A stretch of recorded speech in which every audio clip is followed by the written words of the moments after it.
One of the things that parents ask me about all the time is consequences. How do we come up with some good consequences? Today, let's talk about setting consequences for teens. We'll give you some good parenting tips here.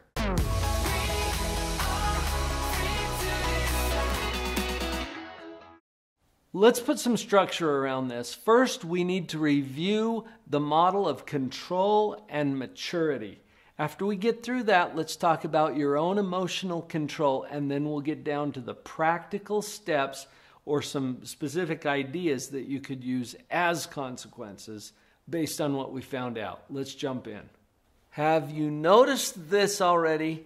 Teenagers are very sensitive to control issues.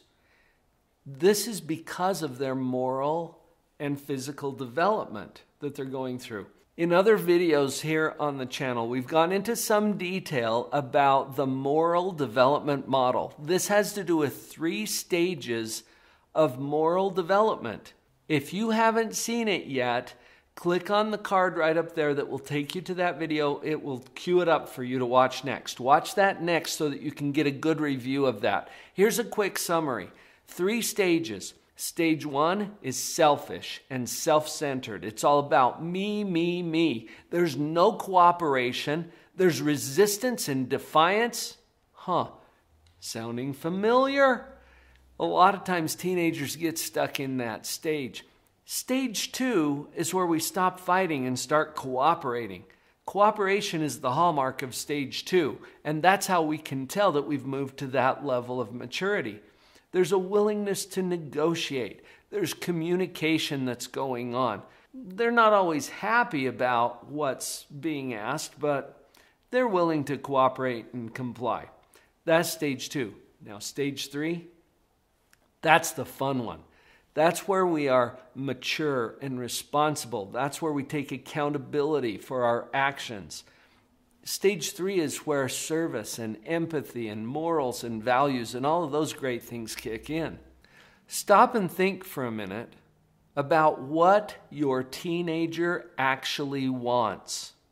And if I were to give you just 2 options, do they want control over their own life, or do they want to be mature and responsible? That's easy. They want control. It's you that wants them to be mature and responsible, but that's good news because if they will be more mature and responsible, they get to have more control over their own life. And if you're a teenager watching this right now, you can comment down below about whether this is true for you or not. This is so important to understand. Of all the teenagers that I've interviewed, they don't want anyone controlling their life. And if you're a teenager watching this, I want you to control your life. I think there is no better person on the planet to control your life than you. Second, parents, I think you're next in line for the control over your teenagers' lives because who loves them more than you do? And the only other option is for the state to step in. That usually happens if the teenager's out of control and the parents can't get the control. That's when the state steps in with Division of Child and Family Services or the Youth Correctional System or the police or the courts. So let's move that as close to the teenager as we can. We want teenagers to be in control of their own lives. And parents, you're next in line. So let's understand that. Now that we've reviewed that model, I would recommend that we do a top-down approach.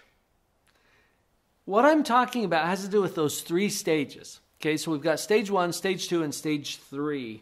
Stage 3 is the highest of these 3 stages of development.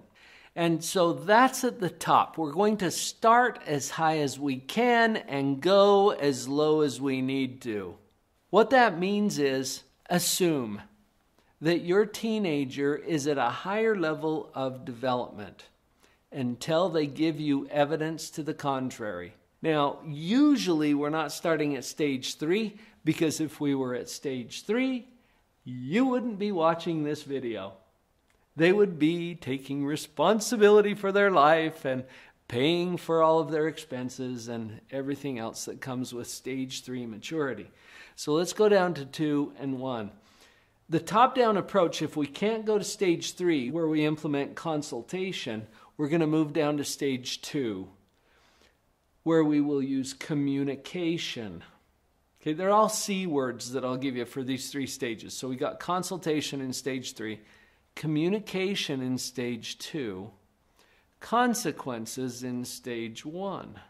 But if they will communicate with us, and another C word, cooperate with us, then we're going to use communication as our primary intervention.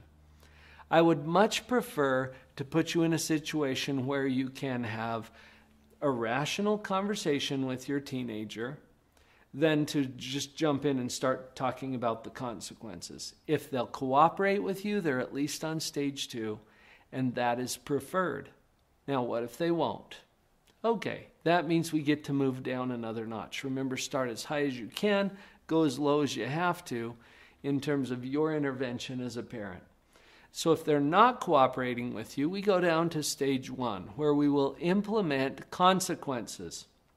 We'll give you some examples of what those consequences can look like here in just a minute. The big difference, we're going to use consequences on stage 2 as well, but the big difference is that on stage 1, we have to use consequences that do not require cooperation. Why? Because you don't get it till stage 2. So we have to pick consequences at stage 1 that we control 100%. At stage 2, we can use the kind that do require cooperation. And we'll give you some examples of that as we get into that section. Another tip is to remember to be dispassionate and kind of disconnected from the outcome. That sounds kind of strange because obviously the outcome seems really big. Right. Otherwise you wouldn't be involved in this, right? So if you can take away your emotional connection or investment into the outcome, you'll be able to shift all the thinking power back onto your teenager. This is really, really powerful psychologically. I talk to a lot of my clients about problem ownership, and the person who has the problem is the one who's most upset by it. And, really being as okay with either outcome, you've got to kind of get to that place in your mind, because your child has learned years and years of reading all of your body language and everything that you're saying and not saying, that they kind of know if you really are invested in one of the outcomes, the way you're presenting it, they'll know it. Remember, as we started this particular video, that we talked about how teens are really motivated by control. It's a big deal to them. So for you to disconnect from the outcomes, it actually shifts that control back to them. And it's a really nice way to put them back in a responsible position for their choices. Honestly, all you really need to do, if you've determined that your teenager's on stage 1, is to choose consequences that you control 100%. You don't need their cooperation. Why is this important? Because you don't even get cooperation until stage 2. So don't be picking something that requires your teen's cooperation for. If they're on stage 1, pick a consequence that you don't need their cooperation for, and then implement that consequence in a very robotic and business-like manner. Take the emotion out of the discipline. Can I say that again? Take the emotion out of the discipline. It's got to be brief and businesslike and to the point and consistent. Pick something you control, and then you don't have to get upset because, well, you control it. Implement those stage 1 consequences without drama and without lectures. I used to add lectures before I learned that that's just me wanting to hear myself speak. I'm a professional speaker, so I kind of like to hear myself speak. My kids, not so much. They didn't want to hear it. It wasn't helpful. Without drama, without lecture. A few minutes ago when we were talking about the top-down approach, I mentioned that we have to use different consequences for stage 1 and for stage 2. Let's talk about what some of those might be. This is where we get very practical. What kind of consequences can we use over here at stage 1 where we have no cooperation? The key here is to make sure you can enforce it 100%. So we're thinking only in terms of control. What do I control? And if you control it, you can use it. Quick caveat, there are 5 freebies. I've covered this in some other videos as well. I'll just hit them real quick for you. Love. Okay, your job is to love them no matter what and even if. Don't mess with the love. Air. I know you don't provide it, but you can't deprive them of it either. Water. Got to have it. Food. Doesn't mean preferred food. It means sustained life food. And shelter, which includes appropriate clothing in most cultures. Those are the freebies. We're not going to mess with those. Anything else you control is fair game. So let's hit a couple of examples. Access. I love access because it can apply to a lot of things. Access to space in your home. Remember, you have to provide shelter to them, but that doesn't necessarily mean a private room, does it? No, you can control access to certain areas of your home. You can control the flow of electricity to certain rooms in your home. I discovered this when I had teenagers at home. There's a little circuit breaker box in our home. You can turn the switch on or off and secure it, and what do you know? You can control access to electricity or to equipment or to electronics or to devices. Are you getting the picture? As long as you can control it, access is a really great direction to go. Here's another one that you control. You may not have even thought about this. The services that you provide. Oh yeah.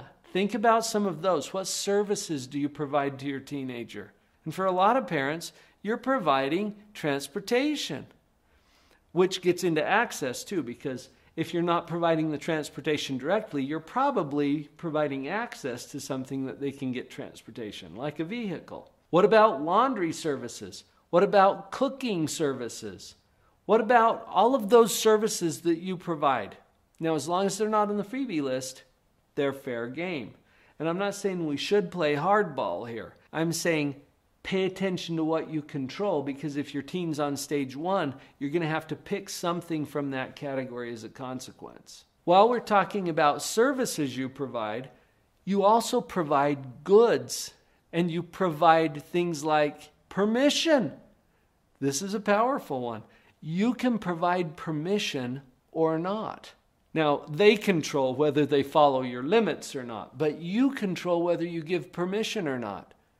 I still remember a time when I told my son, he was asking me if he could go to a party. I said, tell me more about the party, because sometimes they lack information. Have you noticed this? And as he told me more about it, I said, I don't feel comfortable with it.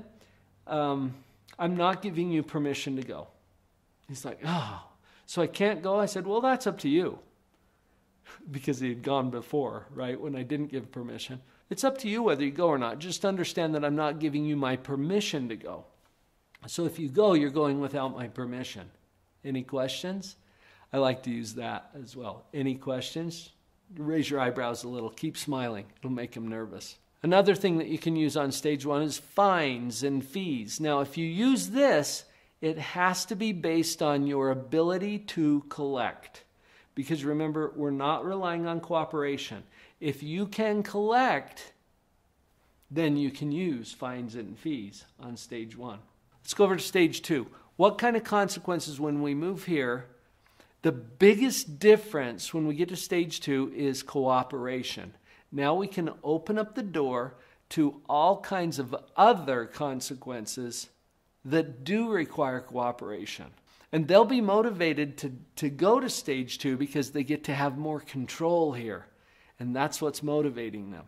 So we can use an essay, for example. This is one that I like to use where I just have them write a 2 to 3 page essay on some principle or value that has to do with whatever it is that we're discussing. So if they were disrespectful, maybe they'll write a 2-page essay on why respect is such an important part of human interactions. There you go. It requires cooperation. right? And when we were talking earlier about the top-down approach, what if they refuse? Well, then you slip down to the stage 1 consequences. But at stage 2, they can require that cooperation. This is also where you can impose additional chores, for example, or some service activity as a consequence. Notice all of these have the same thing in common, that they do require cooperation. So that'll open up the table to a lot of things.